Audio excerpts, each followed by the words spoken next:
የሞት ቅጣት የተወሰነባቸው እስረኞች የመጨረሻውን 24 ሰዓታት እንዴት የሚያሳልፉ ይመስላችኋል?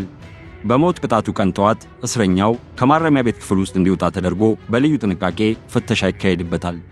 እስረኛው የተደበቀ መሳሪያ አለመያዙ ከተረጋገጠና ፍተሻውን ካለፈ በኋላ የሞት ቅጣቱ ወደሚፈጸምበት ክፍል ውስጥ እንዲገባ ይደረጋል።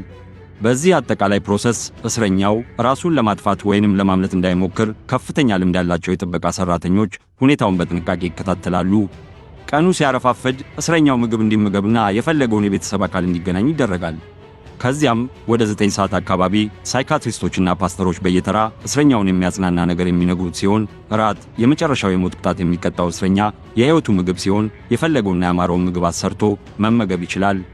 ከራት በኋላ ትንሽ ረፍት እንዲወስድ የሚደረግ ሲሆን በሕይወቱ የመጨረሻ ሰዓት ላይ ያለው እስረኛ ግን እንቅልፍ አይወስደውም። ከሞት ፍርዱ 2 ሰዓታት ቀደም ብሎ ቤተ ዘመዶች፣ የቅርብ ወዳጆችና የሚዲያ አካላት እንዲሰባሰቡ የሚፈቀድ ሲሆን ከፍርዱ 1 ሰዓት በፊት እስረኛው በፍርዱ አልጋ ላይ እንዲተኛ ተደርጎ ፍርዱን እንዲቀበል ይስተካከላል።